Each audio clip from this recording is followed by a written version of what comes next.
I'm not walking. You plan to be back and playing for Nebraska? Well, yeah. I don't know. We'll see what happens. Yeah. Well, there's. I mean, no, I'm not gonna walk.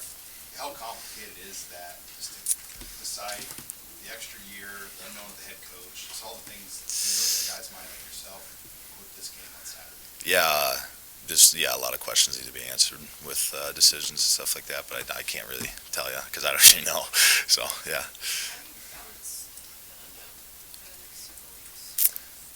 Don't worry about it. I don't know what's going to happen, so I'm not going to put energy into it. I'm going to worry about how we can go win this game and how we can play as a defense. Yeah, I mean, like I said, all those deep talks with Reimer and Nick help a lot.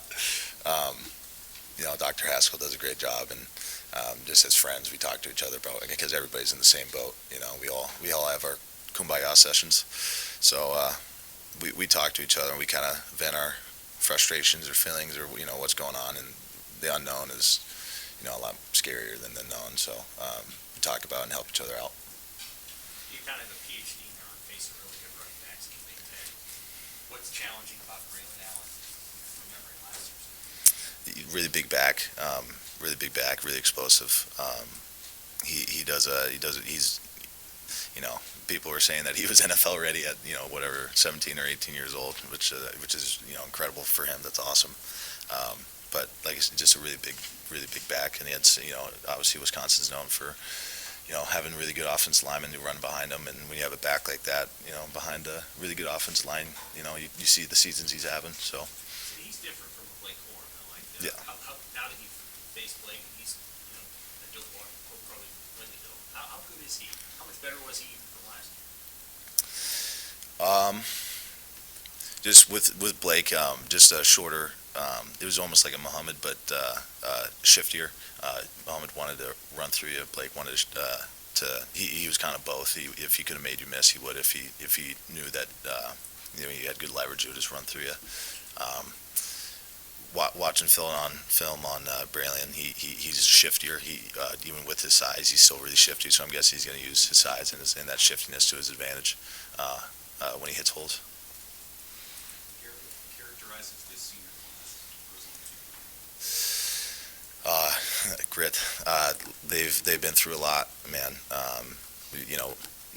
We've been through a lot, as a team, but especially them going through a lot of years of adversity, and they've come back every year with enthusiasm and the opportunity to lead and the want to lead and do well and help those young guys out and to get better in their positions and develop them. What do you think of the class? Who do you even think of? You've had a few guys that have been here for 4 or 5 years. It's a few months. Yeah. In my position, I think Caleb and how far he's come as a person and as a player, being kind of a problem child for a little bit, and then all of a sudden stepping into a captain role and being a motivator and just kind of turning his work ethic and his perception on the team around. And, highly respected player, great dude, turn himself into a leader. And then another one that comes to mind is Travis Vokalek, transferring in and helping that tight end room out a ton and being a vital part of our team. And another guy that stepped into a captain role, leadership role, and is very critical to the team and has been very critical to the team since he's been here. Those are the two that are off my mind. I'm thinking about right now, and I love those guys to death. And Caleb's kind of been the start sheet to my hutch a little bit on the other side of the line. So, losing a partner, but yeah, they've done awesome. Jared, what's impressed you most about Ernest Haskell? Just his development, how early he's developed. You can see the difference how he's played in the beginning to the end of the season, and how much those game reps helped him early, and how that's translated to the end of this season. How much he's improved in his play. He's handled a lot of things as a young guy really, really well. Playing middle linebacker in the Big Ten or just playing middle linebacker period is a hard thing to do. You kind of have to be a computer out there and do your own job really well. And being a freshman true freshman in the Big Ten, and handling all that is next to impossible. He's done a really, really good job about it, and that's credit to the leaders in that room. That's credit to Coach Root of helping them out and getting them ready for these big games. Is there an encouraging part to you about how Hausman's one of them, but Hartzog and Jacob Wright got out there for more snaps? Some of those guys who could be around a bit, how they're coming along. Yeah, it's awesome because obviously you see those guys every day working, and what they've been through and what's happening that behind the scenes that not everybody sees because you're with them every day, and you know what they're going through, and how hard they're working and grinding and wanting to be out there. And when they do and they excel in that opportunity when they're out there, it's you can't feel nothing but warmness and happiness inside for them. It's awesome to see, and hope you guys saw how excited I was when Ernie hit the quarterback. So it's just awesome to watch those guys play and excel in their roles when their opportunity comes. How tough is that play to make that the sack he had where Yeah, pulling up the QB. Yeah. Accelerated. I mean, just as a player, could you speak to what you did there? Yeah, obviously JJ's a pretty shifty quarterback.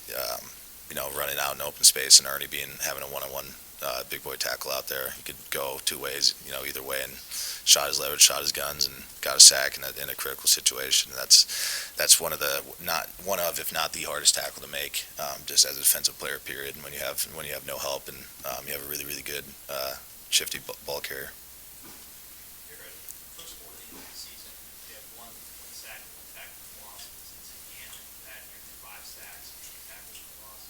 Since the beginning of Indiana to now, what have you been seeing, or what have you been maybe doing differently to improve your play? I mean, it's just been the teams that we played. Those first 5 games, they chipped, slid, they either did 3-step or quick game. So, and some of the sacks that I didn't get were forced interceptions. So, I mean, he gave it to either guy, and they give it to him, which is fine because he hopefully win the game. But it's just stuff like that. I mean, we in the D-line room, we know about it and we care about it, and we see it, and we see it on film, getting pressures, getting hits, and forced interceptions, and seeing us or myself in the backfield a ton. So just different options and different teams, and just our improvement as a defense and knowing where we fit, but just how their offenses are and how they scheme us or me, or just their offense as a whole is just a lot more drop back pass and a lot more 3rd and longs.